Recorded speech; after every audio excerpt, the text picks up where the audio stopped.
Hello friends, welcome to our new video. तो इस video में मैं आपको पढ़ाने जा रही हूँ आपका सेमेस्टर 4 इन्वायरमेंटल स्टडी का यूनिट 2। यूनिट 1 आपका कवर हो चुका है। बहुत सारे छोटे छोटे सब पार्ट से मैंने वीडियो कवर किया हुआ है क्योंकि वो बड़ा चैप्टर था इस वजह से। लेकिन ये जो आपका चैप्टर है, अब यहाँ से आपके ना 5 मार्क्स के जो क्वेश्चन है बिल्कुल कन्फर्म हो जाते हैं। इस वीडियो से आपका पास नंबर का बिल्कुल फ़ायदा होने वाला है, ये गारंटी के साथ मैं कह सकती हूँ।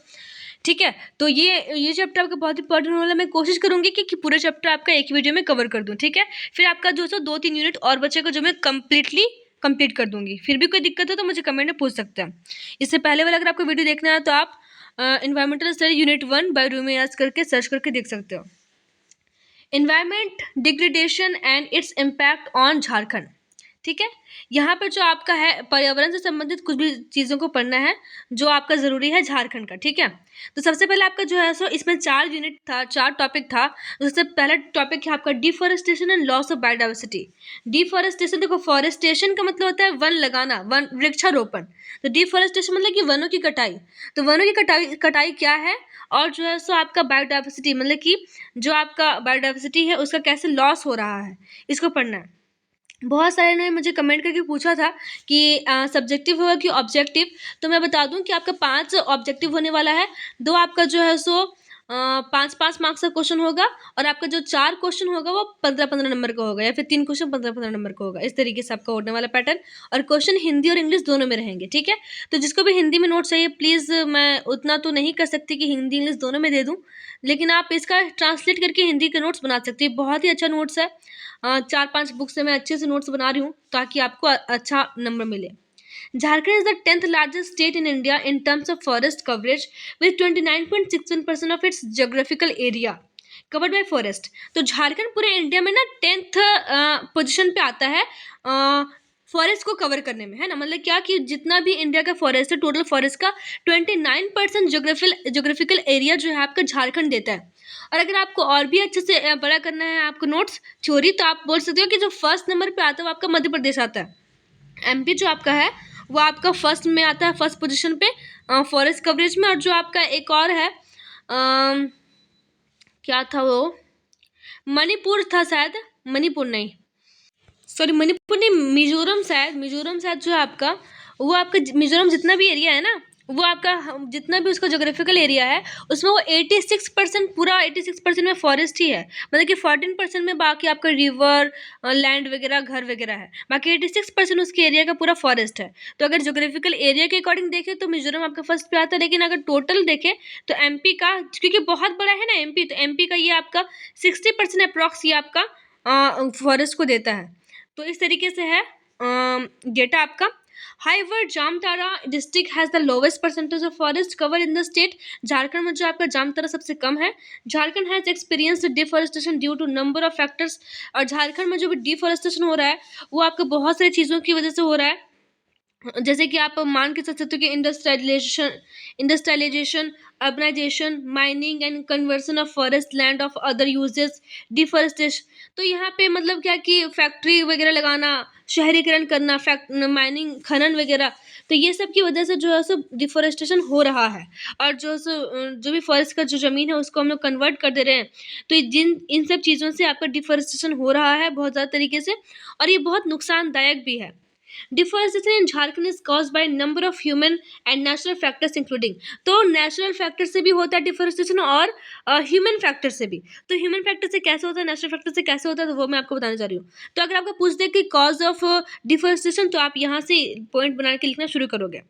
देखो मैंने पॉइंट्स को छोटा छोटा लिया है, लेकिन मैं आपको समझा दे रही हूँ। तो आप वहाँ पे अगर आपको बड़ा लिखना तो आप बड़ा भी लिख सकते हो। देखो वनों की कटाई जो है सो क्यों हो रही है, और इसका कारण क्या क्या हो सकता है। सबसे पहले आपका पॉपुलेशन ग्रोथ है। ठीक है, पॉपुलेशन ग्रोथ।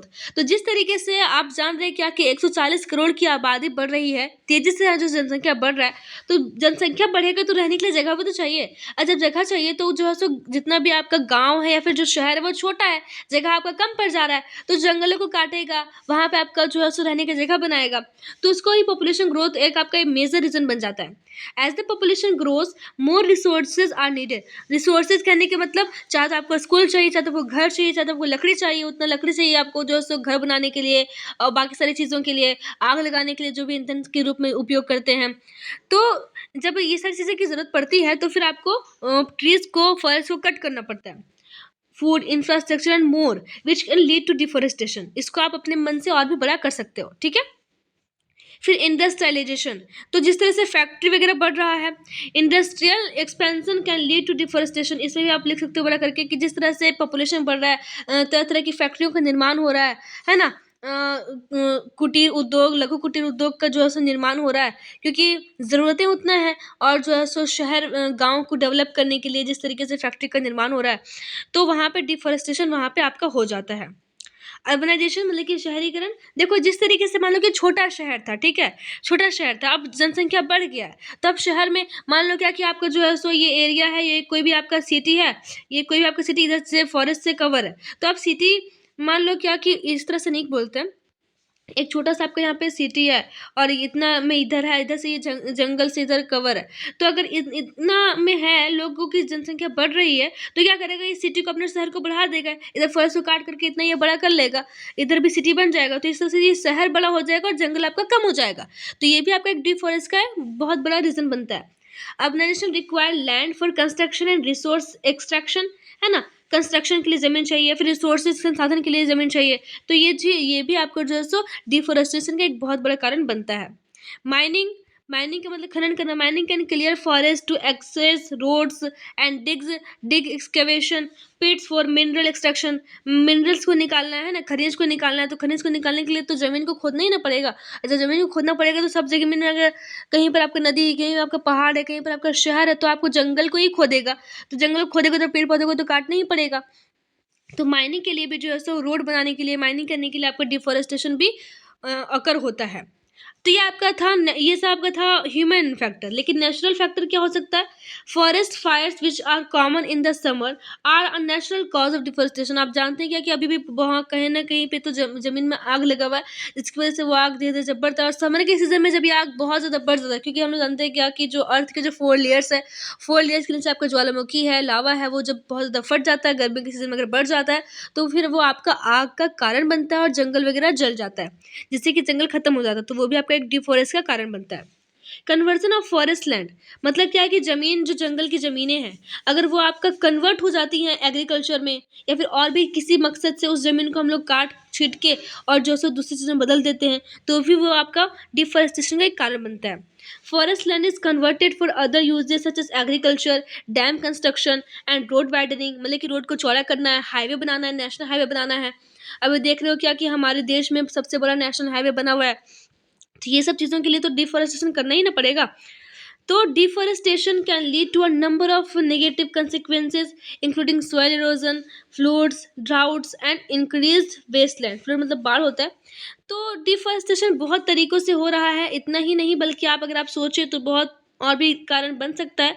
अगर आपको 5 नंबर में आएगा ये क्वेश्चन, मुझे लग रहा है कि यहाँ से एक क्वेश्चन 5 नंबर का आएगा, तो आप इसको मान के चलो, या फिर आगे एक आपका और टॉपिक आने वाला है सॉइल इरोजन, जिसको मृदा अपरदन बोलते हैं, वहाँ से भी। तो ये कॉजेज़ आप अच्छे से याद रखना।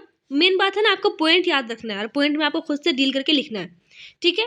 तो जिससे कि डिफॉरेस्टेशन, लास्ट में आपको ये लाइन ऐड करना पड़ेगा कि डिफॉरेस्टेशन से जो बहुत नुकसान हो सकता है, बहुत सारी आपदाएं आ सकती है, जैसे कि फ्लड हो गया, ड्राउट हो गया, है ना, ये सब सॉइल इरोजन हो गया, ये सब हो सकता है।